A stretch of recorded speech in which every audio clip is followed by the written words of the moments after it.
সদ্য স্বাধীন বাংলাদেশকে স্বীকৃতি দিয়ে মৈত্রীর হাত বাড়িয়ে এগিয়ে এলো বিশ্বের বহু দেশ। বিশ্ব নেতৃবৃন্দ ইতিহাসের মহানায়ক বঙ্গবন্ধু শেখ মুজিবুর রহমানকে অভিনন্দন জানাতে এগিয়ে এলেন স্বতঃস্ফূর্তভাবে। স্বাক্ষরিত হল বিভিন্ন দেশের সঙ্গে স্বাধীন বাংলাদেশের মৈত্রী ও অর্থনৈতিক সহযোগিতার বিভিন্ন চুক্তি।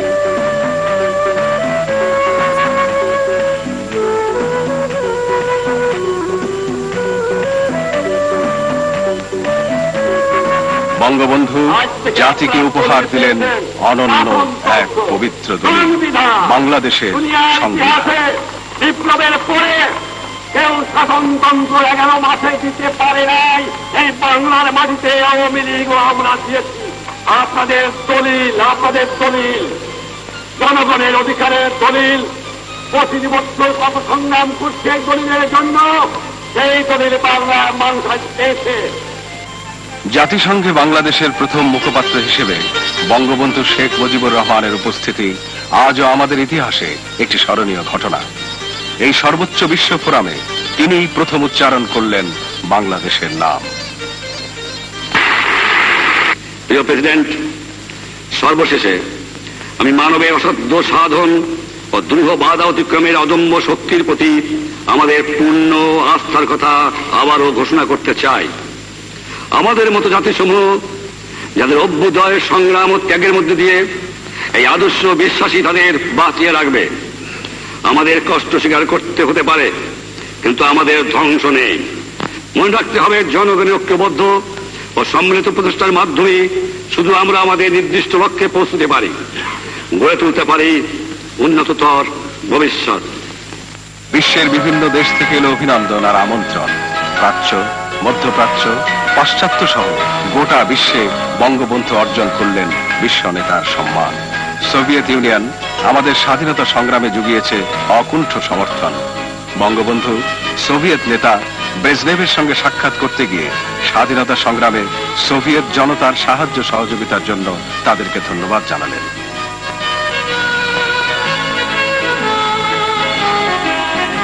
বঙ্গবন্ধু যোগ দিলেন কমনওয়েলথ সম্মেলনে। সেখানে বিশ্ব নেতৃবৃন্দের সঙ্গে তার দেখা হল। তাদের সঙ্গে শান্তি ও সৌহার্দ্যের বিষয় নিয়ে তিনি মত বিনিময় করলেন।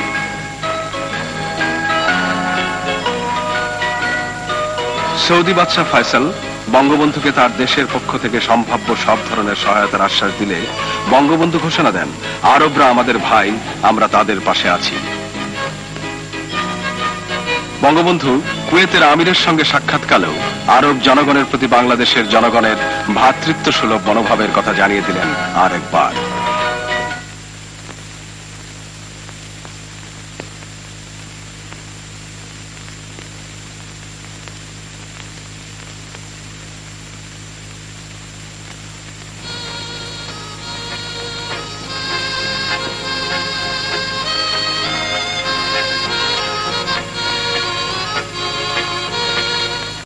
আলজেরিয়ায় জোট নিরপেক্ষ সম্মেলনে বঙ্গবন্ধু দ্ব্যর্থ কণ্ঠে ঘোষণা করলেন, মানবতার বিরুদ্ধে নির্যাতন ও নিপীড়নের অবসানে বাংলাদেশের কণ্ঠ সব সময় সোচ্চার থাকবে।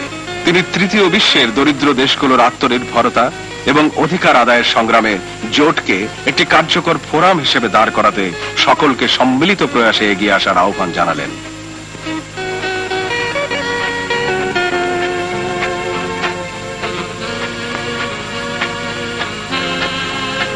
জোট নিরপেক্ষ আন্দোলনের অন্যতম নেতা যুগোস্লাভিয়ার প্রেসিডেন্ট মার্শাল টিটো। বঙ্গবন্ধুর সঙ্গে দ্বিপাক্ষিক ও আন্তর্জাতিক বিভিন্ন বিষয় নিয়ে তিনি মত বিনিময় করলেন। মিশরের প্রেসিডেন্ট আনোয়ার সাদাত বঙ্গবন্ধুকে মানবতার অন্যতম প্রতিকৃতি হিসেবে অভিনন্দিত করলেন। বাংলাদেশের জনগণের সহায়তায় ঘোষণা করলেন তার সরকার ও জনগণের আন্তরিক মনোভাবের কথা। ভারতের প্রধানমন্ত্রী ইন্দিরা গান্ধী বঙ্গবন্ধুকে এই অঞ্চলের অন্যতম প্রধান নেতা হিসেবে আখ্যায়িত করলে বঙ্গবন্ধু ভারতকে তার সহযোগিতার হাত সম্প্রসারণের আহ্বান জানালেন। কিউবার প্রেসিডেন্ট ফিদেল ক্যাস্ট্রো বাংলাদেশের নেতা বঙ্গবন্ধুর কাছে উন্নয়নশীল দেশগুলোর উন্নয়নে একসাথে কাজ করার আহ্বান জানালে বঙ্গবন্ধু দৃঢ়তার সঙ্গে তার সমর্থনের কথা পুনর্ব্যক্ত করেন। লিবিয়ার প্রেসিডেন্ট কর্নেল গাদ্দাফিও তার দেশ ও জনগণের স্বার্থে বঙ্গবন্ধুর মতো বিশ্ব নেতার সঙ্গে কাজ করার আগ্রহ প্রকাশ করলে বঙ্গবন্ধু তাকেও সহযোগিতার আশ্বাস দেন। সিরিয়ার প্রেসিডেন্ট হাফিজ আল আসাদের সঙ্গে পারস্পরিক স্বার্থ সংশ্লিষ্ট বিষয়ে বঙ্গবন্ধু মত বিনিময় করেন। কম্বোডিয়ার প্রিন্স নরোদম সিহানুক বঙ্গবন্ধুর সঙ্গে বিভিন্ন আন্তর্জাতিক ইস্যু নিয়ে আলোচনা করতে এলেন। ইন্দোনেশিয়ার নেতা আদম মালিকের সঙ্গেও বঙ্গবন্ধু বিভিন্ন বিষয় নিয়ে আন্তরিক আলোচনা করেন। 1973 সালের 17 অক্টোবর এক সপ্তাহের জন্য এক রাষ্ট্রীয় সফরে বঙ্গবন্ধু জাপান গমন করেন। এখানে প্রসঙ্গক্রমে বিশেষভাবে উল্লেখযোগ্য যে বাংলাদেশ স্বাধীন হবার পর বঙ্গবন্ধু প্রথম সুযোগেই যমুনা নদীর ওপর একটি সেতু নির্মাণে সাহায্য করার জন্য জাপান সরকারকে অনুরোধ জানান। বঙ্গবন্ধু সরকারের অনুরোধে জাপান সরকারের একটি বিশেষজ্ঞ দল 1973 সনের অগাস্ট থেকে 1975 সনের অগাস্ট পর্যন্ত বাংলাদেশে জরিপ চালায়। সেই জরিপের উপর ভিত্তি করে 1976 অগাস্ট মাসে একটি রিপোর্ট জাপান সরকারের পক্ষ থেকে বাংলাদেশ সরকারকে প্রদান করা হয়। আজীবন তিনি বঞ্চিত আর শোষিত মানুষের পক্ষে লড়াই করেছেন। বিশ্ব মানবতা শৃঙ্খলা মুক্তির সংগ্রামে বিশ্বজুড়ে উচ্চারিত হয়েছে তার নাম।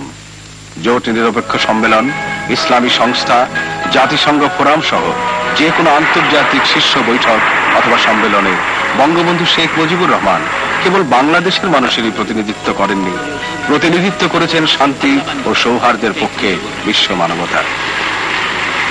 শান্তির এই অগ্রদূতকে সম্মান জানাতে 1973 সালে বঙ্গবন্ধুকে দেয়া হল জুলিও কুরি শান্তি পদক।